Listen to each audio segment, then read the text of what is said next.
And Woody likes the crooked cock. Miles? That was my next question. I wanted to poll the group here. Do we think that there can be a virtuous pedophile? I think there can be. No. So here's my thing. I think there are people who feel a pull to maybe a drug they used to be addicted to, right? There are ex-alcoholics, right? People who are like, man, this is the kind of situation where I would have drank before, but I know what happens, and that's not for me anymore. I think there are people who do that with all kinds of drugs. I imagine there are people who feel the pull towards pedophile and just say, no, like, I get how hot 4-year-olds are, but it's not for me. I feel like it's almost a layer deeper, though, because you may have a predisposition for alcoholism, but it's still like a choice you're making, like to get into it. That sexual attraction that a pedophile has for children, like if that is ingrained, it seems like there's really no way for them to truly combat it, and it's almost going to be only a matter of time until something happens. I'm just cautious about nailing people to the wall as thought police, right? Action police, fucking line them up and shoot them, right? But thought police, is that against the law? Would you want one of these recovering pedophiles in your neighborhood at your child's school? Like what if he's at parkour with Colin, and he's the one who grabs the kids by their waist and gives them a little boost so they can make the jumps? Is he a good waist grabber? I don't know. I bet he's a great. You can see his fingers trembling. He's been thinking about it every night for months. He's got an emergency Tate move just in case he doesn't make it. I don't like how the instructor has to go sit down after every time he helps. No, I guess it sounds like this guy needs to be institutionalized, right? From what I'm hearing, he hasn't done anything bad, but he's really headed down the wrong road. And yeah, he's throwing up every red flag you can. I do kind of tend to agree with you about the thought police thing. I mean, we're talking about two individuals. Like with Nick, that was somebody who definitely acted on it. Ross is somebody that's almost guaranteeing that he's going to act on it by making statements about wanting to hurt kids. Are there virtuous pedophiles? I mean, I'm sure there are people out there that have all sorts of really negative aspects of who they are that try their hardest to fight against them. I'm sure there are people that probably take it to the limit, people that get chemically castrated, people that do whatever they think they need to do to prevent themselves from hurting somebody else. But Ross is definitely not one of them. Okay. I think this guy is dangerous. I know people have contacted the police department. I called up a non-emergency number to report him. People have talked to different sheriff's department because one of the issues is, where is he exactly? You kind of had a general idea of where he is, but you don't know exactly where he is, and how do you alert who you need to alert? People try dropping tips to the FBI. People talk to his family. So it's one of those things where, I just really don't want to read a news story 2 months from now and be like, that's the guy that I was making videos on, and now here he is hurting kids in a classroom. I mean, I think if you have that in your nature, at the very least, if you want to claim to try to be a virtuous pedophile and fight against the nature of it, don't work with kids. I think would be a very simple first step. Yeah. This is not the virtuous pedophile that we just described. Dude, like I was quickly reminded of that movie, The Woodsman, with Kevin Bacon, where he gets out of prison after 12 years, convicted pedophile, and he tries to stay away from any temptation. He tries to get his life back together. He didn't go get a job at a school, right? Yeah. Like that's not what you do. This man should be putting himself in an environment that is completely free of children, where children aren't even allowed. A nursing home. A brewery,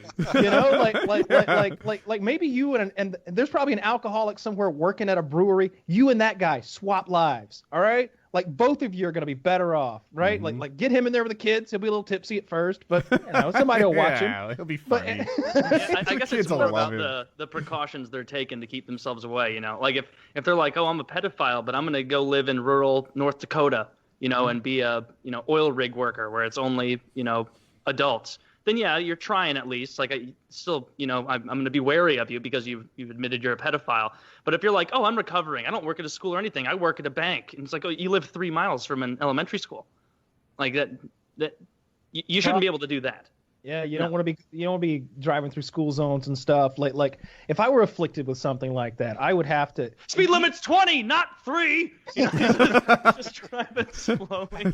I feel you like dropped your ball. The only truly virtuous pedophiles are the ones who take the route of either chemical castration.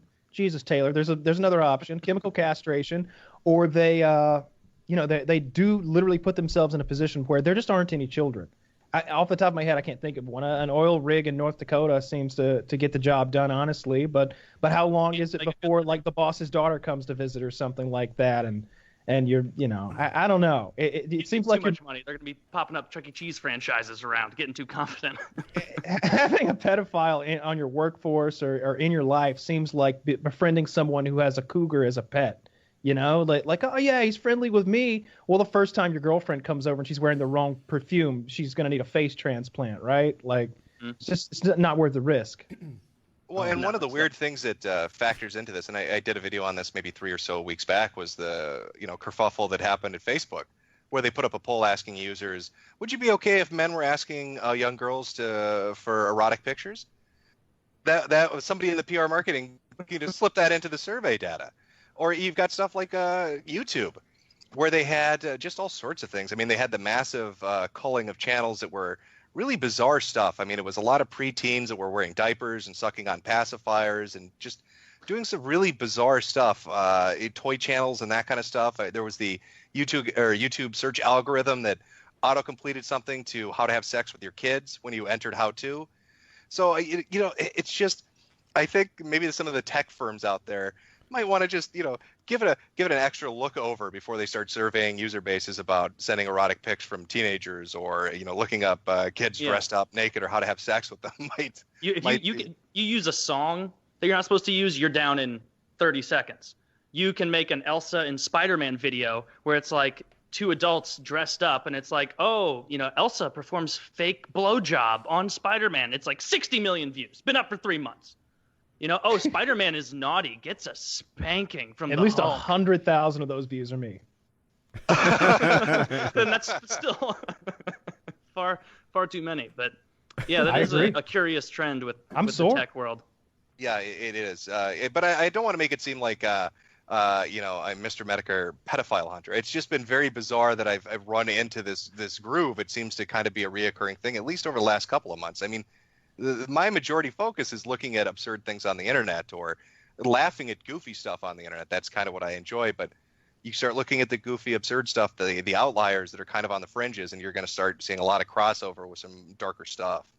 Yeah, especially that recent series you did, Internet Insanity, on Kurt Eichenwald was really interesting in that way, because it was like, and that came out right at the perfect time, because I started following him during the tentacle porn, cartoon porn debacle, because I'm like, this guy's is going to tweet out something else stupid. Like, this is too good not to follow.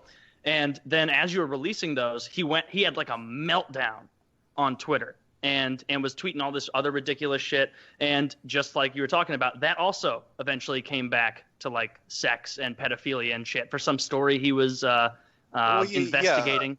Eichenwald was a really interesting case. This is a guy that had a very kind of big bang at the start of his career. I mean, he was respected by his peers. He's a best-selling author. He received accolades and awards for his writing. He covered Enron and did a whole bunch of stuff. People said he's very detail-oriented, very meticulous. And then this story comes along where he's investigating a child porn ring. And he cracks it, and the kid that was at the center of it, I think it's Justin Berry, ends up testifying before Congress. It becomes a really big thing. It gets him a lot of press. But then details start to emerge that he was making payments to Justin Berry before the story ever started, that he had potentially access, that was an allegation, to the back-end administration of the child porn site. So, a lot of really weird details. And, he's kind of become just weirder as time has gone on. I don't know somebody that would accidentally show a porn tab in a screenshot and then think the best way of reacting to that is telling everybody, no, you don't understand. I was just trying to show my wife and kids that tentacle porn exists. Eichenwald, right after you finish eating dinner and you're like, hey, kids, come over to the computer. And then instead of Googling tentacle porn, you go, let me go to my favorites, click this tab, and then just sit through the rest. Hey, honey, you like calamari, right? Come here, let me show you. Let me show you what the other side does. Oh, right. He's very litigious, too. That was one of the things I noticed. There's a YouTuber, I think it's Diversity in Comics, who covers comic book-related stuff, obviously. Eichenwald somehow got involved in a spat between him and somebody that worked in the industry who was an artist. Eichenwald took this guy's side, was praising him, saying, oh, this is crazy. Look at these, super PC people that are attacking you. Everything looked like it was great. And the guy does a video and says, maybe I don't want Kurt Eichenwald on my side. That's essentially what he said. Eichenwald goes apeshit sends him about 13 emails. I'm going to sue you if you don't do what I tell you to do. You better tell people you screwed up and made a mistake. I'm sick of taking shit. I'm going to make you an example. Just going after him. One of the things I wanted to include in the video, I couldn't because people want to remain anonymous, and it kind of makes it useless, at least in this context. I had people that were reporters for different outlets talk to me and say, yes, he is litigious. Yes, he will threaten to sue you.